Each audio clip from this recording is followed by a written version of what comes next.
question whose explanation is will be shared today, and this question is from electrostatics, and we have also taken few of the old and previous questions of sessions of previous sorts. Okay, so let us take this question first. Okay, where an electrical circuit is shown to you, and in the diagram, in this diagram you can see we need to find the potential difference between the point A and B and between B and C. Right, this is a question from JEE in 1979 it came, and the marks allotted to this question was 7. Right, so here you can see A and B, right, and the point B and C. So we need to find the potential difference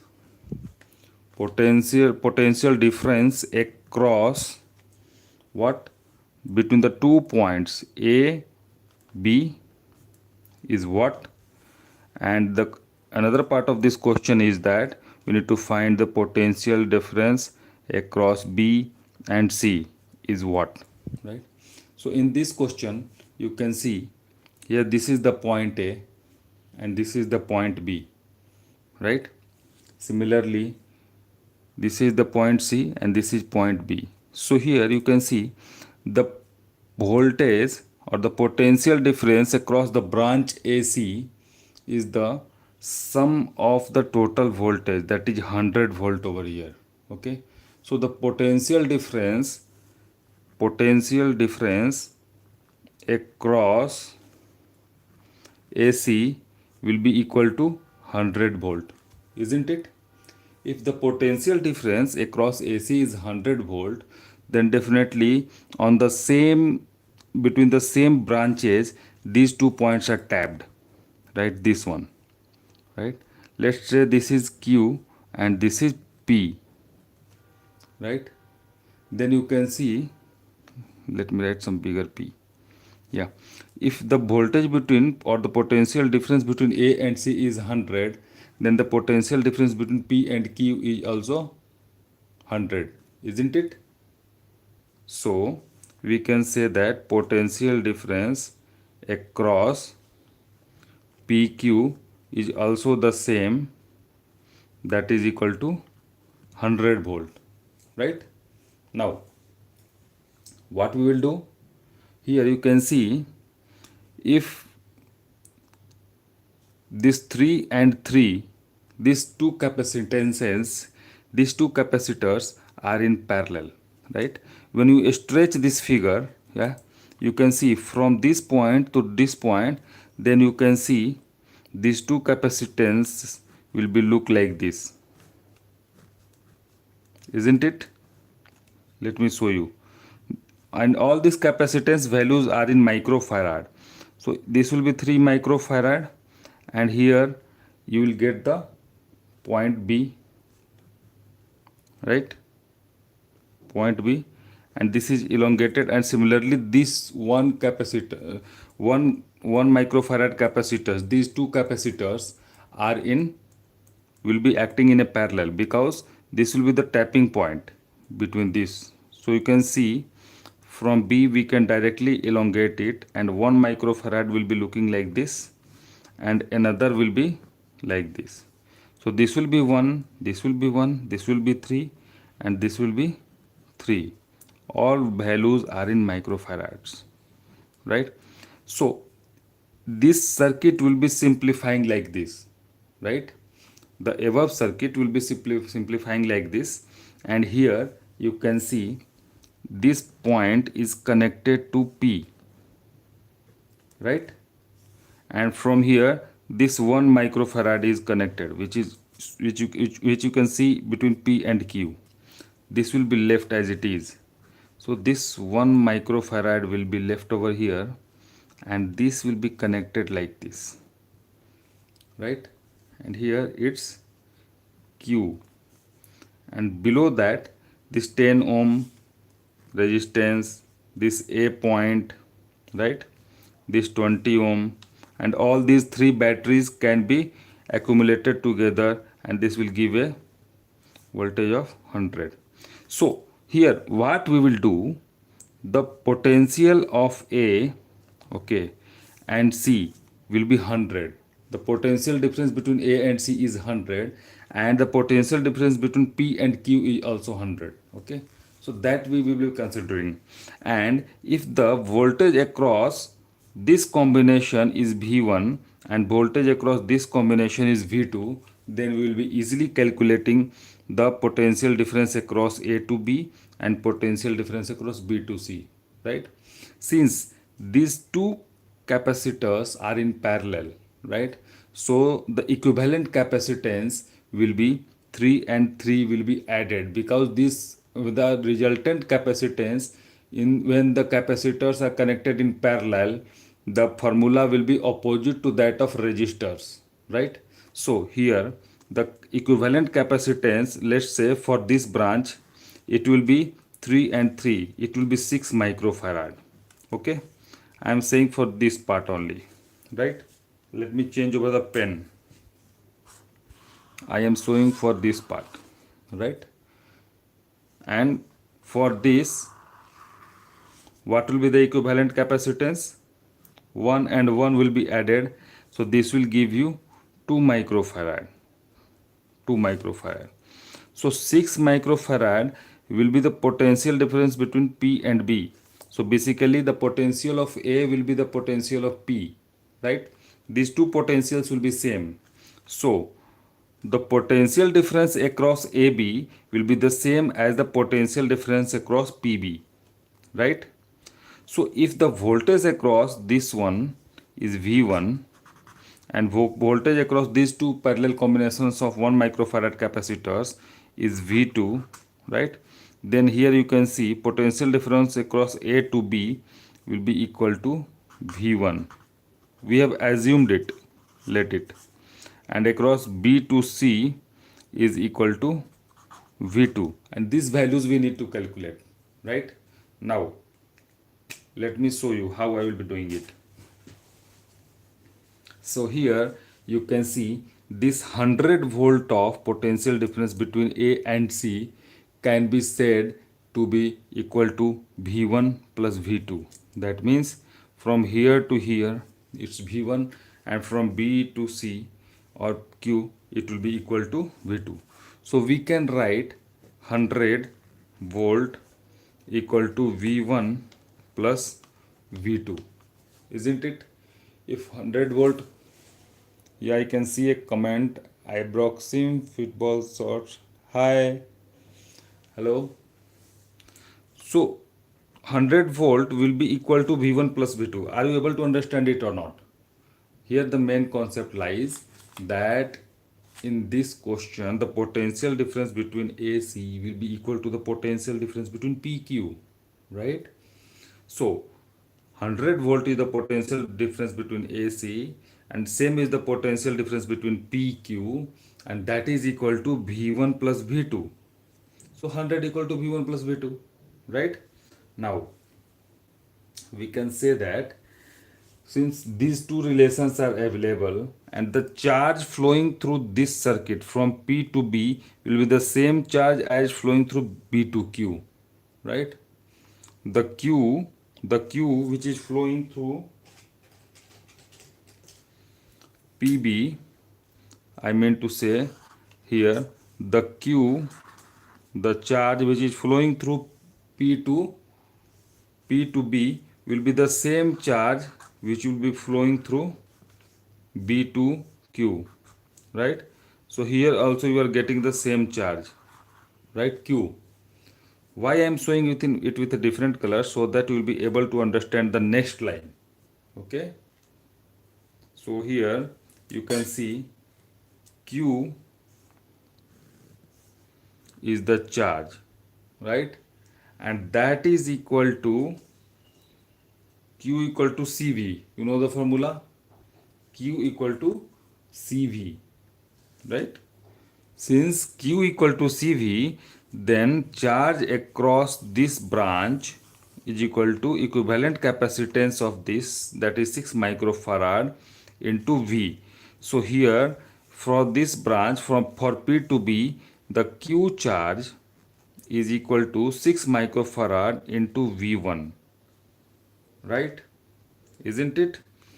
and in this branch the same charge will be flowing as shown into the pink color. Okay, so the V2 and 2 microfarad is the equivalent capacitance, and Q equal to CV, right? Since Q equal to CV, then same charge will be equal to 2 microfarad into V2, right? So here you can see Q equal to 6V1, which is equal to 2V2. Okay, so I'm writing the equation again over here. Q equal to, you can write 6V1, which is equal to 2 times V2. I hope this is understandable to you, right? Now, since this charge is equal to 6 times V1 and equal to 2 times V2, so what is this 6? We know the formula that Q equal to CV. Q equal to CV, right? So we use the same formula over here. You can see, right? Since Q equal to CV and this V1 is the voltage across this branch of two parallel connected 3 microfarad capacitors, right? This is V1, and the equivalent capacitance of these two 3 microfarad capacitors is 6 microfarad. So that's why Q equal to CV will give you 6 V1 across this branch P to B, right? And this charge as shown into the pink color, the same charge will be flowing through the parallel combination of 1 5 microfarad and another 1 microfarad. So the equivalent capacitance of these two 1 microfarad capacitors which are connected in parallel is 2 microfarad. So that's why Q equal to CB from B to C or B to Q. This is the Q, this is point Q, and this is charge Q. Don't get confused. Okay, so B to C will be Q, and this Q will be equal to 2V2, because V2 is the voltage across this circuit, this section, right? Now this relations gives you the relation between V1 and V2. This gives you the relation between V1 and V2, right?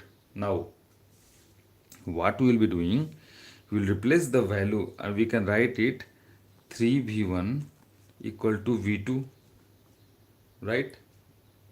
So this will give you the value of V2 in form of V1, and when you put up this value over here, then V2 equal to 3V1, then you get here V1 plus 3V1 equal to 100, right?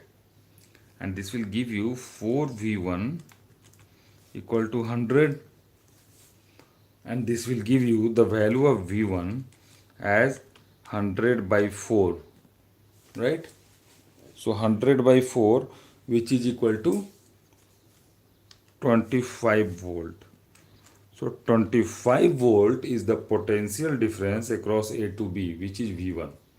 So this part is calculated, this one. This is equal to 25 volts. This is equal to, that means from A to B, this section here, the potential difference is 25, right? That will be calculated. Now similarly, when you put up the value of this V1 over here, you get the value of V2 as 3 into 25. So which will equal to the, which will be the value of V2, and this will give you 75 volt as the potential drop across B to C, right? So this is the PD, potential drop across A to B, and 70, that is 25 volt is the potential drop across AB, and potential drop across B to C is 75 volt, right? So in this way we can solve this question. Okay, so this is a very good question and it covers a good concept. So now we will be covering some different questions and previous sorts explanation. Okay. So let me just filter out. Okay. What are the sorts which I have put into my channel? Okay. So the previous sorts I can see that yes, one question was this. So this I have explained to you. Now I am coming to the second question. Okay. This is a question from probability. Okay, it's already solved over here, but I will explain it. Okay, when I made the sorts, okay, just I'm using this page, so I will be solving it again in front of you so that it will be very easy to explain you. Okay, there is a bag. Okay, there is a bag. There is a bag in which some red balls and some blue balls are kept. Right? This is a question of probability. And the count of red balls is 5, right? You need to find the count of blue balls, right? You need to find the count of blue balls where some part is given to you. What's that? The part is that if the probability of drawing the blue ball, probability of drawing the blue ball is equal to 2 times the probability of drawing the red balls, right? This is the condition given into the question. Okay, if this is the condition given into the question, right, then we need to find the number of blue balls. Okay, it's given. This is the only data which is given to you. Okay, so let us do one thing. These are the 5 red balls. 1, 2, 3, 4, 5. Okay, these are 5 red balls, but we are not knowing the number of blue balls. So let us assume the number of blue balls as x, right? If you assume the number of blue balls as x, then what is the probability of blue balls when you draw a ball from this bag? What is the probability of getting a blue ball? Okay, so probability of getting a blue ball will be equal to the number of blue balls by total balls, isn't it? Number of blue balls by total balls. So number of blue balls over here we have assumed as x, right? And the total ball will be equal to 5 plus x, isn't it? Now the probability of getting a red balls will be equal to, in the numerator in place of number of blue balls we put the number of red balls divided by the total ball. So this will give you what is the count of red balls. It's 5, right? So just put 5 into the numerator divided by 5 plus x, because the total balls will be remaining the same always, because these are the 5 plus x are the total balls in this bag. That means 5 plus x is the count of total balls, right? Now as per the criteria, or as per the condition given to this question, P of B equal to 2 times PR. Okay, so use this relation. Use this relation PB equal to 2 times PR. Okay, and just put up the value over here. So when PB equal to 2 times PR, that means probability of drawing a blue ball equal to 2 times probability of drawing red ball, right? That means what is the value of PB? It's x by 5 plus x, right? So write the value x by 5 plus x, right, is equal to 2 times the probability of red balls. You can see, and the probability of red balls is 5 by 5 plus x. So just put up the value 5 by 5 plus x. I hope you got this explanation. Okay. I'm assuming you are understanding. For any query, you can put up into the comment. Yes. Sorry. So here you can see 5 plus x is into the denominator of the LHS and 5 plus x into the denominator of RHS. So this 5 plus x will be cancelled out, right? And we are left with the value of x into the LHS, and the value is actually mentioned into the RHS, that will be 10 because 2 into 5 is 10. So that means x equal to 10 is your answer, and this x what we have assumed, number of blue balls. Okay, so number of blue balls is derived now, and that is equal to 10. Okay, so I put up the sorts of this, and I have explained it how this question is solved, right? Now let us come to the another part. What is the next question which I put into the sorts? Let me see. Okay, recently in the morning I just put a question of trigonometry, when the value of cosec 18 need to be calculated, and it's given that cosec 18 is the root of which equation. Okay,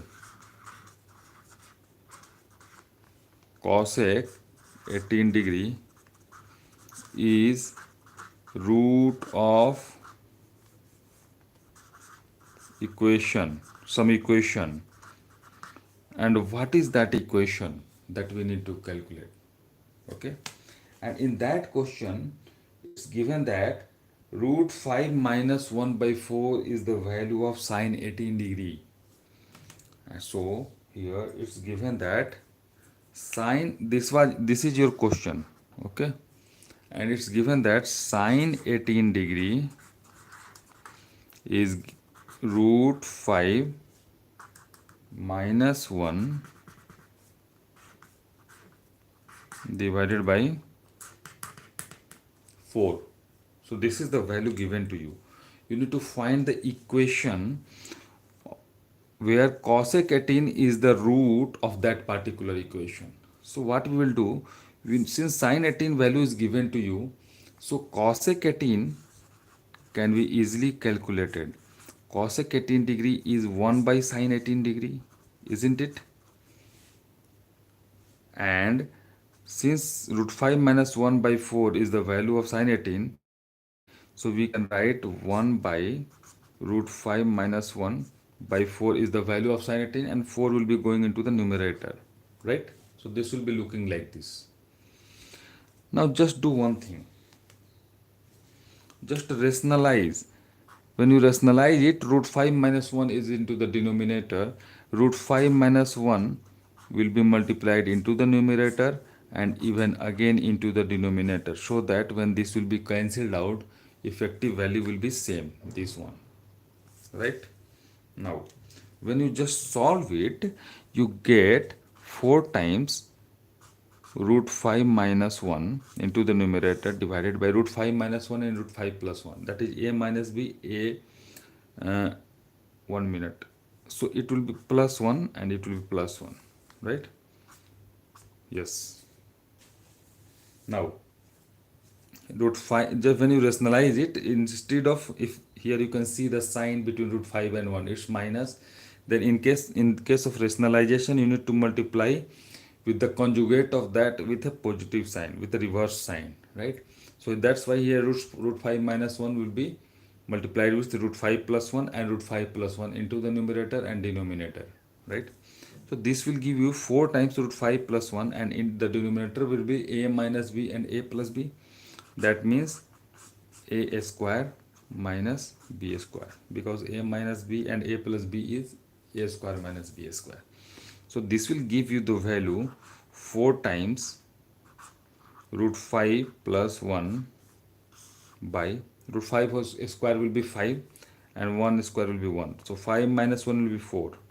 So here you can see, changing the pen, 4 and 4 will be cancelled out. right? So the value of cosec 18, the value of cosec 18 degree is equal to root 5 plus 1. So let us assume this cosec 18 as x, okay? Because the values of x which we are solving for any equation, those values of x are the roots, give you the values of roots. So that's why this value of, here we can say the value of x equal to cosec 18, because cosec 18 is the root of, okay? So to find the equation we are just approach the answer. How to solve the next steps, let us see, okay? You can see then x can be written or equal to root 5 plus 1, right? X equal to root 5 plus 1. When you bring 1 into the LHS, it will be x minus 1 is equal to root 5, right? When you square the LHS and square the RHS, just to eliminate this root, you get x minus 1 whole square is equal to 5. So you can see this will be forming an equation, and this equation will be the equation whose root is cosec 18, right? So just solve it. This is into the form of a minus b square. So just expand it. This will give you a square plus b square minus 2 into x into 1, that is minus 2ab is equal to 5, right? And this will give you x square plus 1 minus 2x equal to 5, and this will give you, x square minus 2x minus 4, because when 5 will be coming into the LHS, this will be equal to 0. So this is the equation whose root is cosec 18 degree. Some chat over here, let me see. Indigo Yomelos. Hi Indigo. Good morning. How are you? Hope you are doing fine. So this is the equation.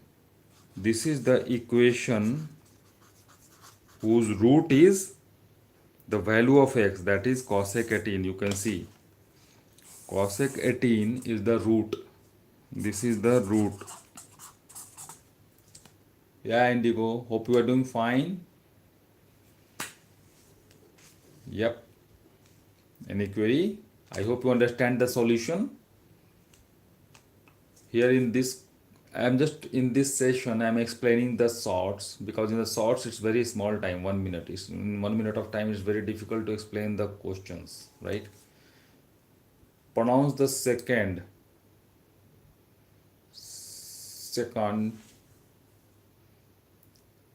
second question.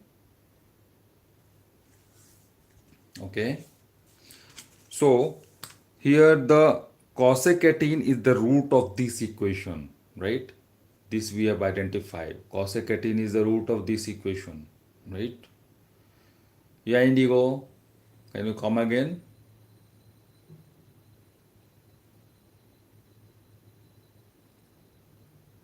No, thank you. I hope you understand this. I hope you understand. Thank you so much for liking it. Great. So here we just solved one question of trigonometry, where cosec 18 is the root of which equation. So we have just identified that equation. Okay. Oh, you don't have any doubts. Yeah, that's nice. You are an intelligent guy. Thank you so much. Thank you so much for watching. Let's be connected. So students, Indigo and all, let me take up the another question where I put up these sorts of, this is the question of coordinate geometry. Okay, so let me explain. Let me take another paper. 1 minute. This is a question of coordinate geometry where we need to find the angle which is subtended by 2 points. Okay, so 2 points whose coordinates are given to you. Let's say these are the 2 points. Okay, and these 2 points are A and B, and the coordinates of those points are given to you. Okay, you know the first part is x coordinate, that is abscissa, and the second part is y coordinate, that is your ordinate, right? So the question is that uh, if angle, find the angle subtended by the line joining these points. So if these two points are joined, right, then what will be the angle subtended by this line at the origin? If this is the origin, right, then what is this angle? This angle that we need to calculate, right? When it's given that the coordinates of A and B, A is 0 and 100, abscissa ordinate, and the B coordinate is 10 and 0, right?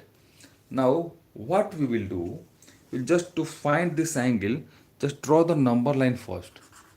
I hope you've seen the number line. This is the number line, okay, and this is x axis, right, and this is y axis, and here this is the origin whose coordinate is 0 and 0. That means abscissa is 0 and ordinate is also 0.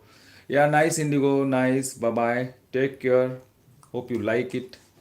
Be connected. Thank you so much for your, yeah, being connected. So here this is the origin, and the 2 points A and B, let us plot it onto the number line. Okay, so 0 and 100 is the number line. You can see 0. So 0 and 100 will be lying on the y axis, right? 0 and 100 will be lying on the y axis. Why? Here you can see x coordinate is 0, that is abscissa is 0 and ordinate is 100. So this will be the value of 100. Let me change my pen. Actually, my pens are finished. This is 100, right? And this is the 0 and 100 is the coordinate of B, right? And the another coordinate is 10 and 0, right? So 10 and 0, so you can see the x coordinate is having some value 10. So let's say this is 10, right? Then the coordinates of this point, it will be 10 and 0. Why? Because the value of y over here into this line, you can see it's 0, right? So in this question, we need to find the angle subtended. Find the angle subtended at the origin by the line segment whose end points are these 2 points. Okay, so let's say this is the line segment which is joining these 2 points, right? Then you can easily see this line is subtending this angle. Okay, this line is subtending this angle at the origin, this angle at the origin, isn't it? And this angle you need to find. Oh, this is the first quadrant. I hope you remember, this is the first quadrant. So this is the first quadrant, and in the first quadrant, you know what is the value of this angle, which is closed by x-axis from one side and the y-axis from another side. So this is equal to 90 degree, always, you know it. So that's why we can say that the angle subtended by the line segment joining these 2 points A and B, let's say A. So I'm just here written 0 100 for A. So let me correct the name. A is this one and B is this one. So AB will be subtending an angle of 90 degree over here. Okay. AB will be the line joining A and B. Joining A, so there is a power failure, that's why some blackout, no worries. Joining A whose coordinates is 0 and 100, and B whose coordinate is 10 and 0, right? So this will be giving you, this will be leading an angle of 90 degree. This will be the line joining this, which will be subtending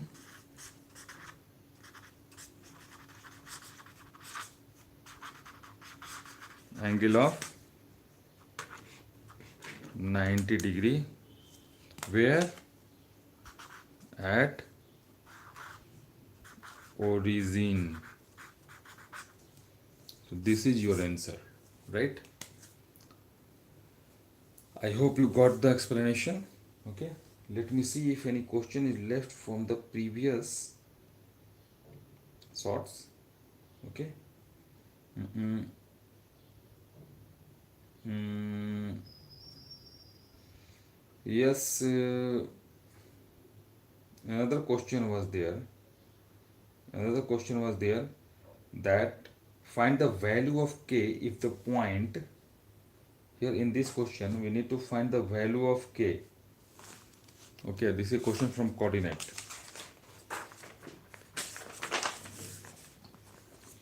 In this question,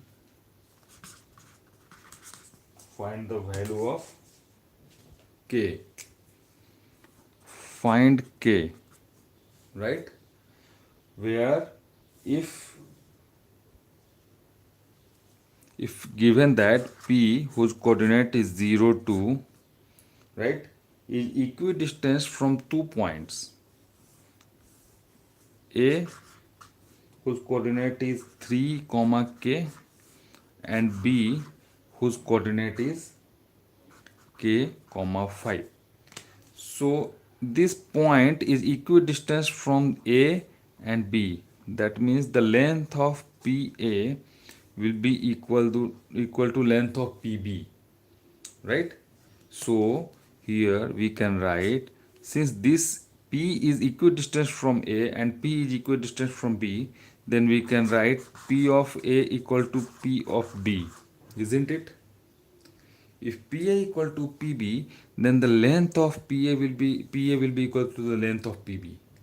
That means by using the distance formula, you can just put up the value 3 minus 0 whole square, that is x2 minus x1 whole square, plus y2 minus y1 whole square, that is k minus 2 whole square, will be and root over of that will give you the length of pa, this length, right?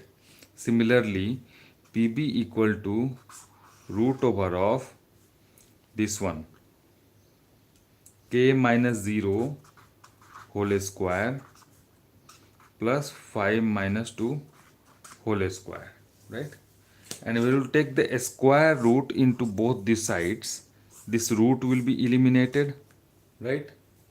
And after elimination of root, the LHS will be looking like 3 square, that is 9, plus k minus 2 whole square, that is k square, plus 4 minus 2ab minus 4k, right, equal to k square plus 5 minus 2 will be 3, and 3 square will be 9. So here you can see 9 and 9 will be cancelled out, k square and k square will be cancelled out, and this will give you 4 equal to 4k, right? And this will give you the value of k as 4 by 4, right? And 4 by 4 is 1, is the value of k. So therefore it can be written as 1 equal to k, can be written as k equal to 1.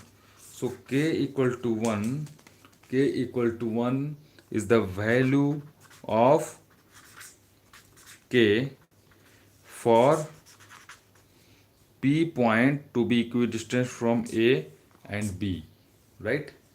So in this way I have just explained even all the explanations of methods.